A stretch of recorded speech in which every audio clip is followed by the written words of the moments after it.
Legends said the sword chooses only the greatest, but one day it chose the boy everyone hated. They said he was born under a silent sky.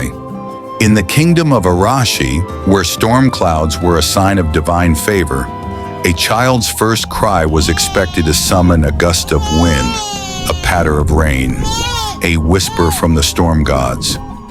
But when Ren entered the world, the air was still. The only tremor was his own fragile body. They said he was born weak, a boy with hands that trembled not with potential energy, but with a fundamental flaw in his design. A heart too soft, they whispered, for a land hardened by conflict, a vessel too fragile for the raging spirit of battle. In a realm where strength was currency, legacy, and prayer, he was a debt, he was nothing. In Arashi, power had a name, a form, a heartbeat, the Kairoken Blade.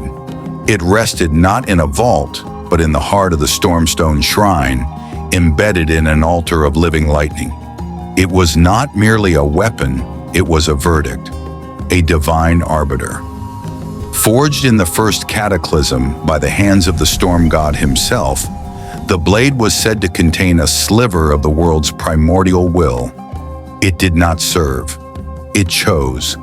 It chose the first king, Akira, who united the warring clans under a single thunderous banner. It chose the legend, Hikari, who carved a canyon with a single swing to halt an invading army. It chose only those whose inner storm matched the fury it contained.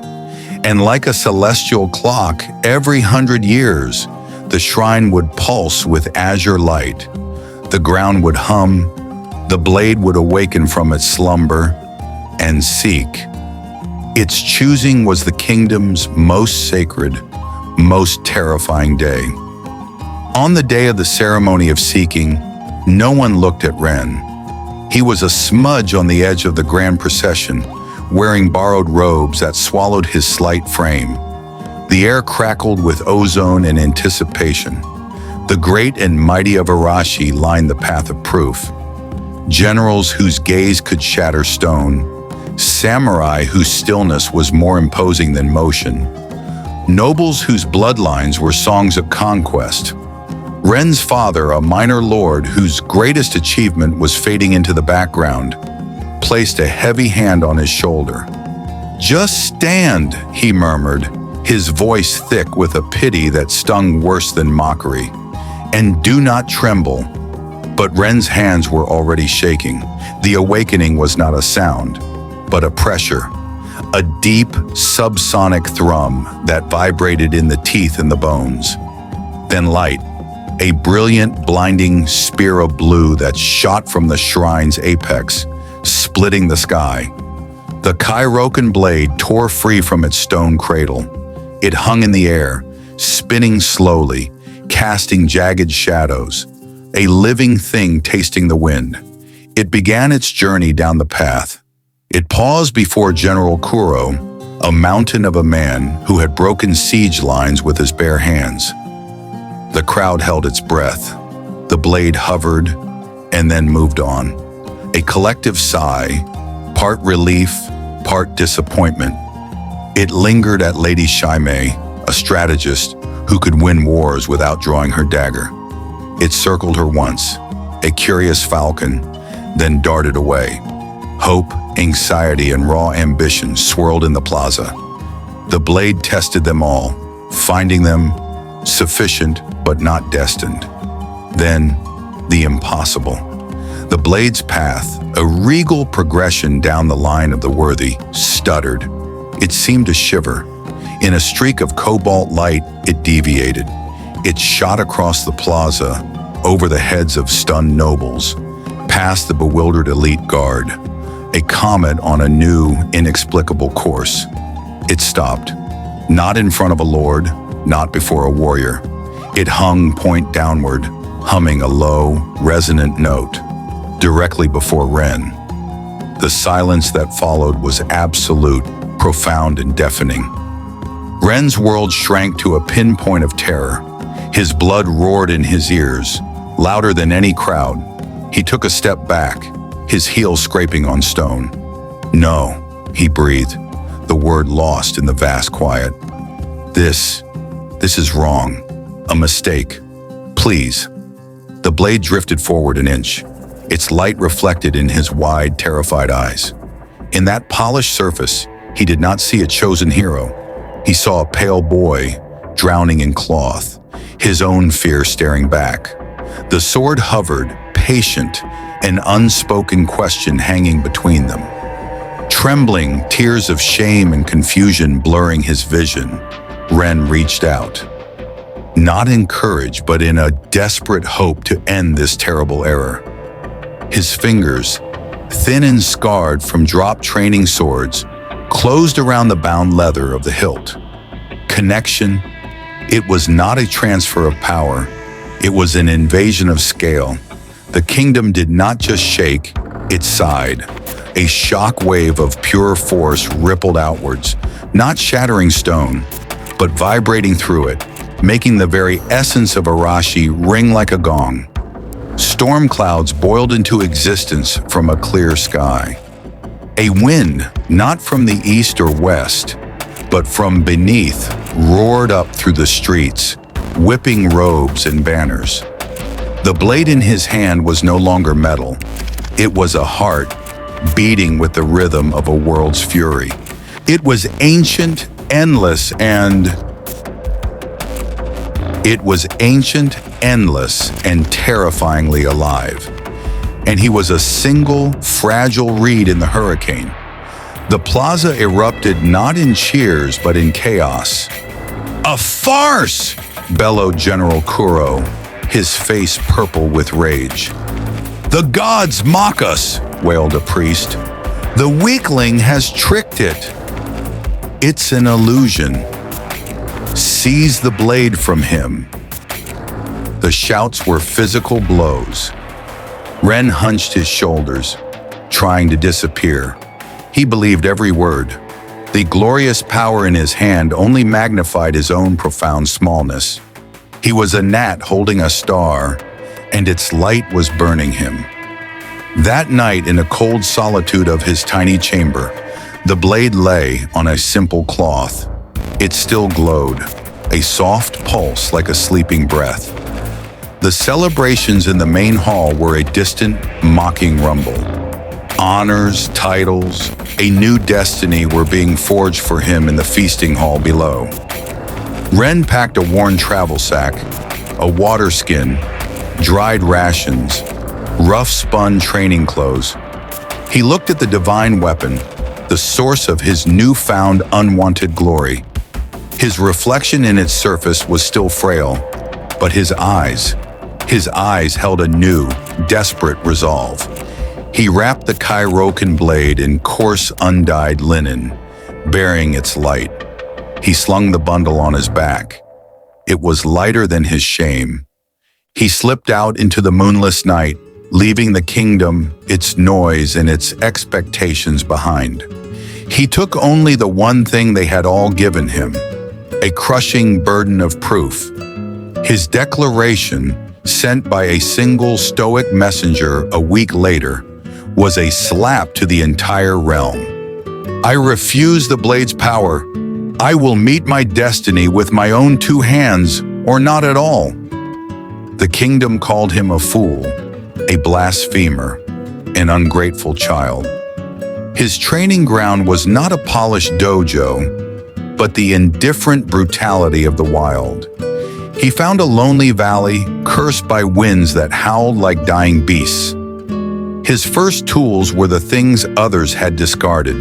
A splintered practice sword tossed on a midden heap, stones smooth from the river's flow, logs gnarled and heavy.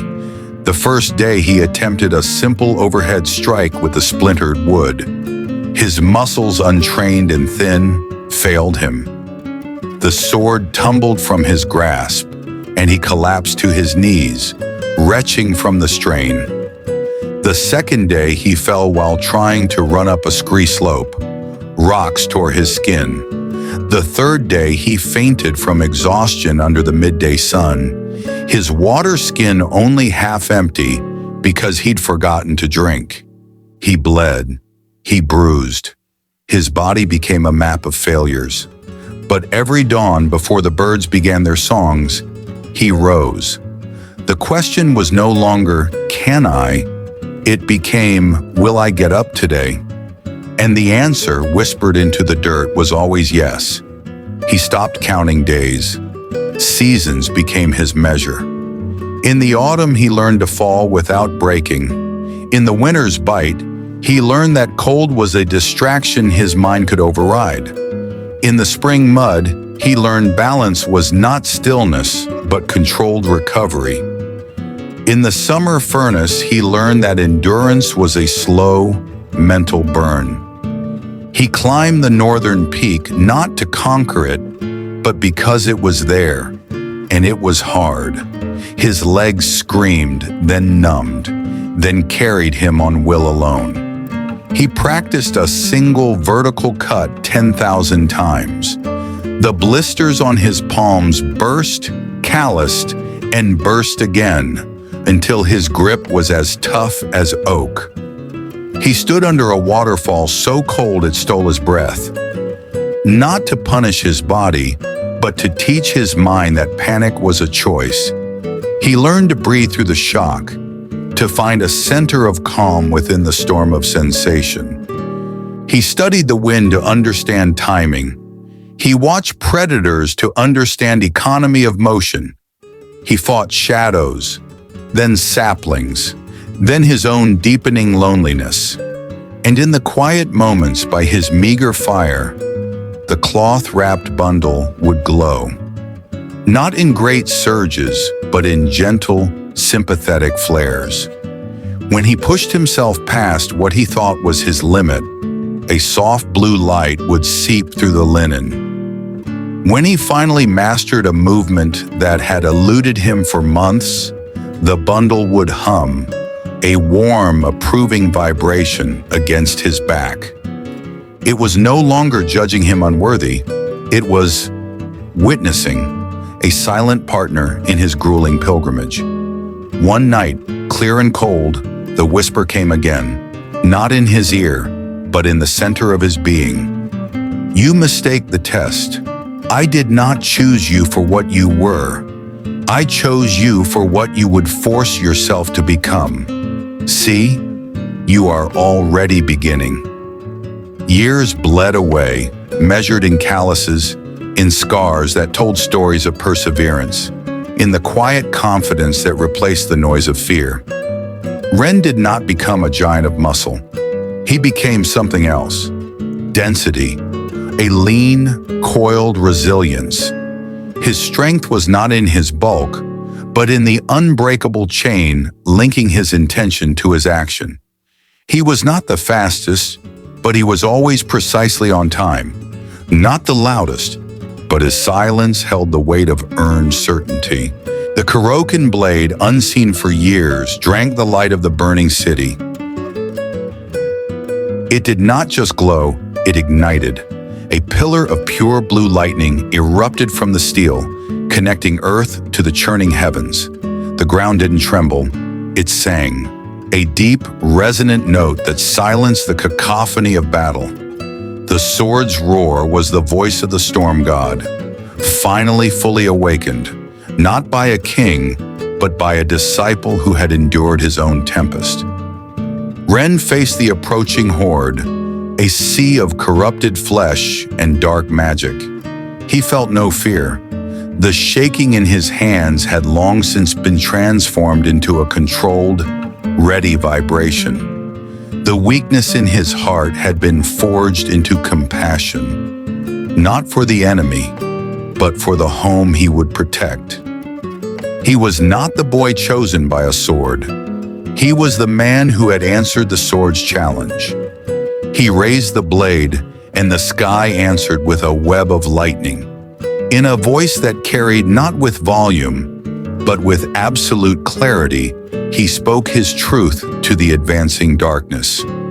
Today, I do not fight with the power I was given. I fight with the strength I built.